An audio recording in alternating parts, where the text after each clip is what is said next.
Hi, my name is Shelby. I run Shelbs Apparel, which is a small at-home embroidery business and also an educational resource here on YouTube and TikTok for other crafters. We are currently in week 3 of our July series, which is Embroidery 101. This week, we're gonna walk through exactly how to use your machine and get you embroidering. In the last 2 weeks, we covered supplies and hooping, and then next week, we're gonna finish it off with tips and tricks that'll make your life a lot easier. If you haven't already, I would love if you would consider subscribing so that you can follow along with this journey. Let's get into the video. If your embroidery machine is multifunctional and has sewing and quilting capabilities, you might need to attach the embroidery parts when you get the machine. I would suggest going through your manual step by step to make sure everything is attached properly and everything that you need on the machine is in place. For my brother SE2000, I needed to attach the embroidery arm. I needed to lower the presser feet and change out the needle foot to an embroidery one instead of a sewing one. If you don't have your manual, maybe you can find it online or find some specific YouTube videos for the exact machine that you have. You can usually find them in digital format though. This is my brother SE2000. This is the embroidery machine that I learned on and I highly recommend it. It's been great. So as I was talking about, this is the embroidery arm. This whole big piece comes off. So when you first get your machine, it's going to come with a regular sewing machine attachment here. This will slide in and connect there. And if you ever need to get it off, underneath here, there's a little lever that you pull.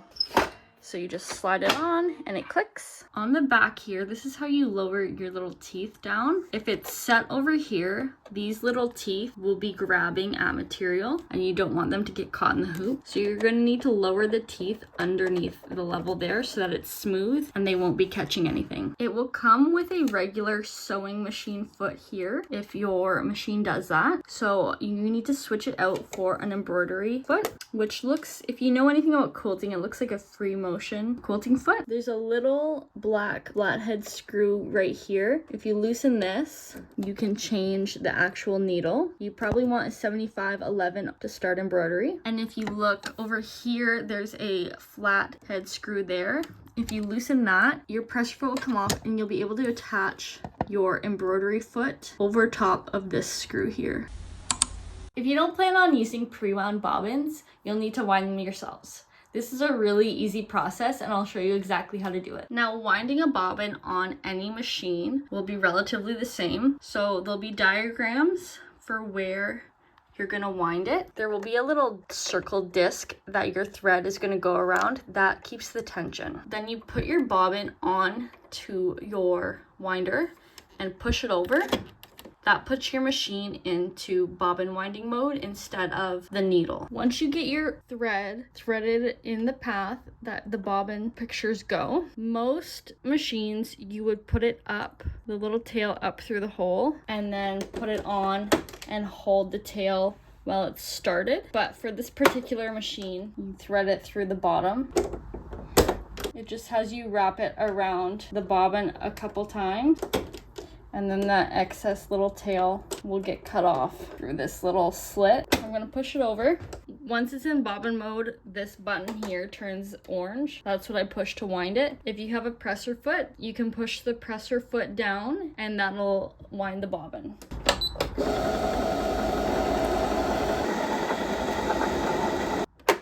Now you have a bobbin. You can take it off, cut it, and use it. As I've said in previous videos though, I use pre-wound bobbins, so I just grab one. Once your machine is set up and you have your thread, we're gonna need to thread the upper thread and the bobbin thread. At first, this may seem tricky, but with practice, it becomes muscle memory and it's so fast. To install your bobbin, you're gonna wanna take the cover off. And when you're putting a bobbin in, your tail thread, you always want it to come out looking like a P, not having it flipped over the other way and coming out as a Q. When you have your tail coming out like a P, I take a little bit out so that I can put my fingers on the thread here. So I've got my bobbin in one hand, the tail in the other hand, and then I use my 2 index fingers to guide. So you go under, there will be like a little hook here. You go under that with the tail, pull through, make sure that the string isn't underneath the bobbin, and drop the bobbin in. And then most machines will have a little path for you to place the end of the thread in. This one goes around here, and then it's got a little blade here, it'll cut it off. Then you just put your cover back on and your bobbin is good to go. Okay, I'm gonna use something nice and bright so that you can see. We're gonna thread the upper thread. With your thread going up and over to the bottom of the spool, you're gonna put it on like that. Okay, if it's a cone, the skinny side will go facing the needle. So you're gonna take that thread that's coming from out under the spool. There will be a 1. You're gonna go down and around this little metal part here. For 2, you're gonna go up and over. For 3, you're gonna go all the way down underneath this little plastic part here. For 4, you're gonna come up, and I'm gonna show you where to hook it. Inside here, there's going to be a hook. So when you pull your thread up to 4, you want to make sure you're coming up on the right side of that hook, around and down the left side so that hook catches the thread. Once you come down 6, there's a little metal piece here, catch the thread. If you don't have a threader, you would put the end of this thread through the eye of the needle. If you have a machine like this that has a threader, you go up through this little slit here to 7, pull it around to the side and just trim that excess thread off with the built-in trimmer. You need to make sure that your needle is totally lined up. This line needs to line up right here to make sure the needle's in the proper position for the thread to go through the eye. And then on the edge of the machine here, there's a little lever. You pull that down, and I'll show you as I pull it down what happens. And then you can just pull this loop to get it to come fully through. Lastly, take that thread and put it down through the foot and pull it out.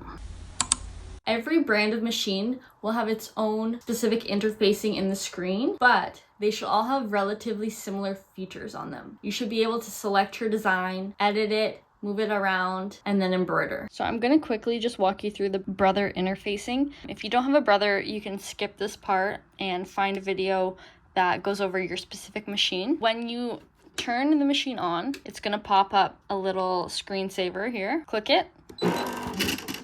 And it's going to tell you that you need to have any hoops out because this carriage is going to move. Click OK, it does its thing. And then when you're on the home screen here, you have a few options for some pre-made designs from Brother. You have your fonts that you can choose and type in. Go back. You have some shapes. You have your Wi-Fi setup here. This pocket is where your custom designs will be. So you can save designs to your machine. You can attach a USB in here and have all your designs that are loaded on your USB. You can send it over Wi-Fi. I do have a video on my TikTok of how to do that. Or there is a cloud feature that you can upload to.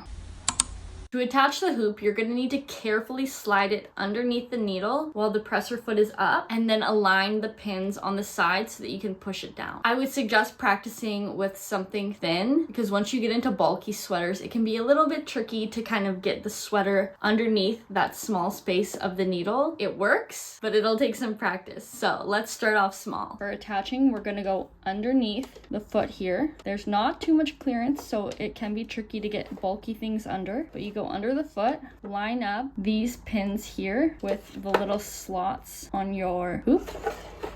You're going to want to line them up, and as you're pushing this down gently, just take this little tab and pull it back. You'll hear a click and it's in. Now before you start your design, there's one thing you're gonna need to do, and it's checking the tension. When I first got my machine, I ran something without knowing what tension was, checking the tension, and it looked awful. Okay, there was a bobbin thread showing all over the front of the design and it was not usable. To test the tension, I just run a simple I letter. You can do an H, but that takes more time. I find that an I will show me what the tension's like and I'm good to go. After you run the eye, you're gonna flip over your hoop and look at the back side. You should see upper thread on both sides and then a strip of bobbin thread in the middle. The rule of thirds is what you wanna go by. You wanna have an even width of each of those three in thirds. If your tension is off, so either your bobbin thread is just showing as a little line and you have too much upper thread, or if your bobbin thread is too thick and you're not seeing enough of the upper thread, you're gonna need to adjust it. You're gonna wanna make sure that you're threaded properly and your bobbin's in properly. If you're still having issues, I'm gonna link a video below that was a complete lifesaver for me. It will show you how to properly adjust your bobbin case, which is what I did. Once I got my bobbin tension set properly, I had no other issues with tension, and I've never had to change the upper tension. In my opinion, if you're only changing the upper tension, you're gonna need to keep doing that if your bobbin tension is always off. If you have your bobbin tension correct, then the upper will be constant. Some people say don't touch your bobbin. I say get your bobbin right, and then you won't have to touch your upper thread every time you go to sew something. All right, now I'm not gonna show you how to hoop in this video because we covered that in the last one, but I'm going to hoop 2 pieces of just scrap cutaway for our tension test. And I just do this on the smallest hoop. If you only have one size hoop, just use whatever one you can. It really does not matter for the tension test what size you put it on. I just prefer to pop a small one in. Okay, our hoop's attached. For my tension test, I always just go to the standard block letters. I choose a capital I, set it, make sure you have your right hoop set, and my edit, if you want to trace it just to make sure you can, and then it will trace around, make sure that it's actually in the hoop. So we're going to embroider and we're going to run this I to check our tension. So we need to make sure that our foot is down. There's a little lever at the back. Once your foot's down and you're on the embroider screen, this is going to turn green. That means you're good to go. You push this and it will start embroidering. We're finished embroidering. I'm gonna put that safety feature on, raise my foot with that lever at the back. And when you flip it over, you're gonna wanna see roughly thirds. If it's a little bit one way or another, don't worry too much about it, but those lines there, you want to be pretty even. So that's pretty good. All right, now that you have your tension set, we're gonna run our design. So you're gonna wanna make sure that you have your design lined up properly in your hoop for where you want it to stitch. In the last video, I showed you how we hoop our material, and this is the spot where we ended off. I always make sure that I have a center mark on the fabric so that I can line up the needle exactly in the middle of that marker, and then I'll do a trace to make sure that it is going to stitch in the proper area. We're going to embroider something onto this piece of fabric that we floated in our hooping video. It's got the pins around it, it's basted to the stabilizer, and I have a marker on there of where I want the center of the design to be. Move your fabric underneath the needle there. You're gonna line up your pins. You're gonna pull your tab while putting even pressure down. Let's just pick out a little pre-done design on here. Maybe this boat. Now this is the screen where you can move it, size it, or rotate it, or you could flip it. I typically don't do any of these other than possibly rotate. So once you're happy with the orientation of your design and the size, click End Edit there. Now this screen is where we're going to align it and trace it. So I'm going to use these little arrow buttons to line up my needle with the center of this target sticker. So just use those arrows on screen until you have your needle exactly where you want it in the middle of your design. Then I like to go to this little box arrow here. This is trace. So if you click this one on the side here, it's going to trace around the edge of where it's going to stitch. And if you're happy with the area, then we're good to go. Okay, once your design is in the proper spot, it's time for the fun part. We're gonna get embroidering now. You can carefully remove your target sticker, making sure that you have the safety feature on. Push it again to turn it off and go to embroidery. Okay, so I wanna talk to you a little bit about this embroidery screen before we start. You obviously wanna make sure that your hoop size is correct. We have the 5x7 that the machine comes with, a magnetic hoop, a 4x4, and then your little tiny oval one. It's gonna tell you how many stitches are in the design and roughly how many minutes it's going to take. This doesn't take into account though changing your thread. This over here tells you how many different colors or spool changes that you're gonna have. If you're just starting out, you might want to slow your machine down just in case anything goes wrong. So you're gonna click this little paper symbol here. You're gonna scroll over with the arrow to find the max embroidery speed, and you can turn this down all the way to 350. $450. You can go all the way up to $650 if you need to. I like to keep it in the middle at about $500. This screen over here is a preview of what's going to stitch next. If I look at the design, it looks like it's going to stitch the little red detail in the sail there first. Lower down your presser foot with this lever. We have a green light, which means we're good to go. I'm going to run it for a couple stitches, let it catch, and then you could stop it and trim the tail of the thread if it's still up on the top there.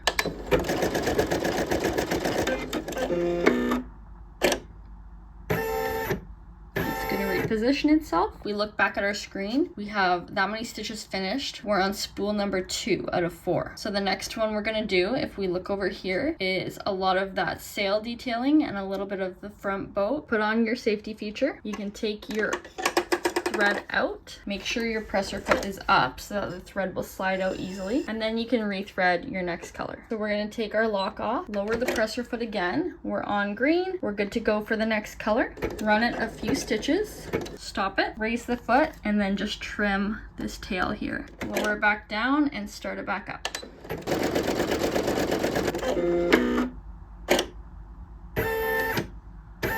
Okay, let's repeat that step a couple more times. Raise your presser foot, change up the color.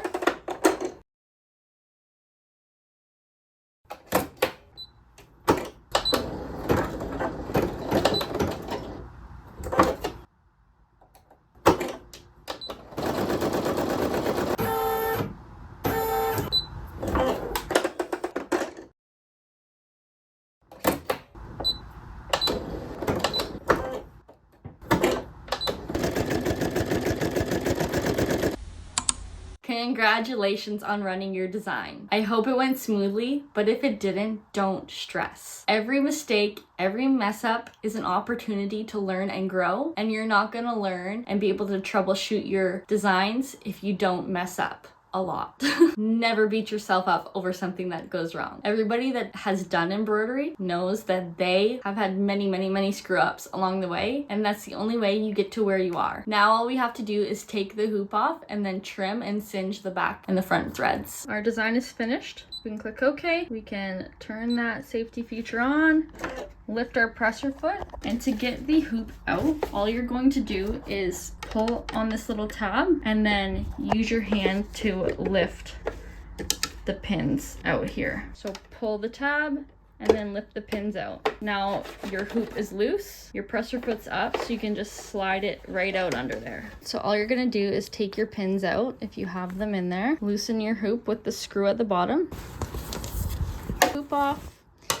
If you have tearaway, you can just pull it and tear it off. This is cutaway, so all you need to do is cut close to that design, but not too close. You don't want to risk cutting those stitches, but you don't want it to feel too bulky. Now, depending on what this is for, if this was for a wearable item, I would cut all of these loose threads off just so that they wouldn't be felt underneath. If this is just for something decorative and you're never going to see the back of it, I wouldn't worry about it. Once your threads are snipped for the most part, I just take a lighter. You want to singe off the rest of those threads. Make sure nothing's going to come loose. If there were any threads on the front that needed to be cut, you could do that. But there we have it. Alright, I hope that this video has equipped you with the knowledge that you need to run your first design. If you have any questions about any of the steps that I mentioned, please send me a message. I would love to help you out. And if I was able to bring some value, please consider liking, commenting, and subscribing to this channel. If you turn the bell notifications on, you'll be able to see when I post next and get that tips and tricks video. So my question for the day is, tell me about your very first design that you stitched out. Was it a nightmare? Because mine was. Until next time, bye friends.